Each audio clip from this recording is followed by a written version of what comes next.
Namaste students, my name is JVN's Dr. Neeraj Dholia, Faculty of Agriculture and Veterinary Science, Jayati Vidyapeeth, Women's University, Jaipur. So today we are going to discuss about the RBC count, and this belongs to the subject Medical Biotechnology Lab. So to perform the experiment, we need a hemocytometer, and that is also known as a Neubaugh chamber. Then we need a RBC dilution pipette. We need the RBC dilution fluid. Pricking needle will be needed. Cotton, the spirit or 70% ethanol, and cover slip and one microscope is needed. So compound microscope. So what is the principle of the RBC count? So the RBCs that are also known as the erythrocytes, red blood cells, they are biconcave disc in the shape. They do not have nucleus. So because they do not have the nucleus, they cannot divide, but they have important role because they carry the hemoglobin protein, and the hemoglobin protein is important to carry the oxygen to it is important of the exchange of the gases from the blood to the lungs or the cells. So a healthy male has about 5.4 million RBCs per cubic mm or per ml of the blood, while an adult female have 4.8 million RBCs. So the RBC count is it is performed to determine the number of RBCs per microliter of blood, and this corresponds to many things. For example, the a decrease in the RBC cell may result in various conditions that may be interpreted on with RBC count plus with the physical examination of by the doctor. It may indicate the impaired cell production, may indicate the cell death, it may indicate the blood loss, or it may indicate the blood infection. So generally, when the RBC cell count is increased above the normal limits, the condition is known as the polycythemia. So the instrument which is important in this is a hemocytometer. That is a specific slide which have the specific chambers, and it is used to count the RBCs as well as the WBCs in the blood sample. So before using the blood, it is diluted usually 200 times with the blood dilution buffer, and it is counted. The RBCs or WBCs are counted under a compound microscope, and that will be back calculated to know the exact population, exact number of the WBCs or RBCs per microliter of the sample. So what is the procedure, how to start the experiment, and what are the steps to follow? So first of all, you have to take the Neubaugh chamber or hemocytometer, very carefully wipe it, clean it. The previous sample should not be attached on the slide, so clean it with the 70% ethanol.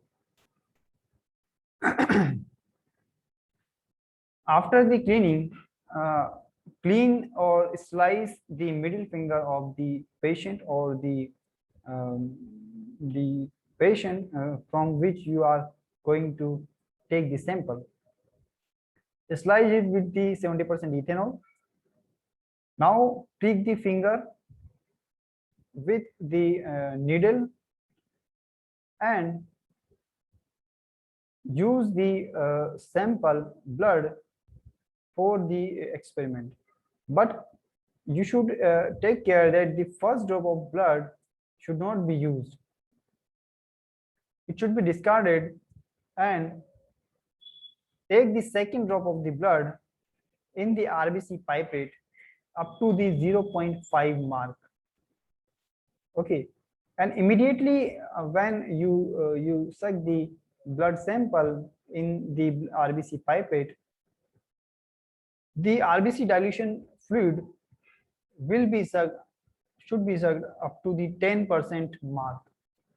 Okay, then tie a sample knot at the rubber tube and bring the pipette in a horizontal position while keeping a finger over its tip. So stole the pipette between the palms to mix the blood and the dilution buffer at least for 1 minute. And now place the overslip on the hemocytometer. Place the tip of the pipette filled with the dilution of the blood on the polished surface of the hemocytometer. Now deposit a small drop of diluted blood from the pipette and do not leave the tip of the pipette in the contact with the hemocytometer for more than an instant, because the chamber will automatically suck the sample, and if you put it for a long time it will be overfilled. So the diluted blood must not overflow, so you have to avoid the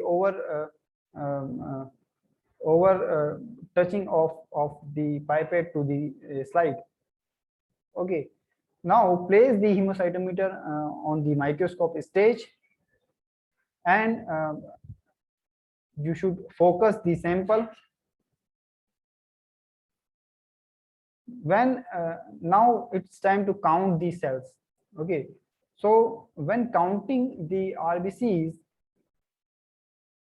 the filled chamber should be first located using a low power objective for the off of the microscope. Upon finding that, switch to the high power objective via the perfocal procedure, and focus the field using the fine adjustment of the microscope.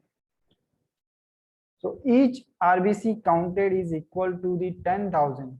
Okay, one RBC is correspond to the 10,000. So the degree of the error in manual RBC counting is quite high, so generally in the range of 15 to 20%. So using the high power lenses, count the cells in each of the 5 squares, 4 from the corners, 1 from the center.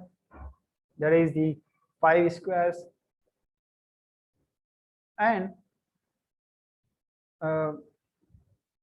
you should avoid the overcounting the cells at the boundaries. So cells that touch the lines on the left and top sides of the hemocytometer should be counted, but not the ones that touch the boundaries lines on the right and the bottom side. So it adjusts the error. You should avoid 2 corners and you should count the two corners or 2 lines. Now you have to multiply the total number of RBCs by 10,000.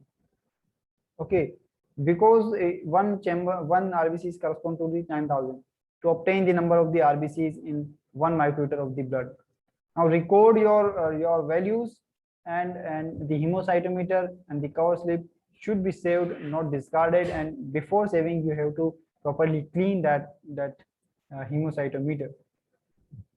Okay, so this is the way how that the RBC should be counted, and the WBC is also counted in the same way. So this was all about the RBC counting, and hope you are satisfied with this detailed session.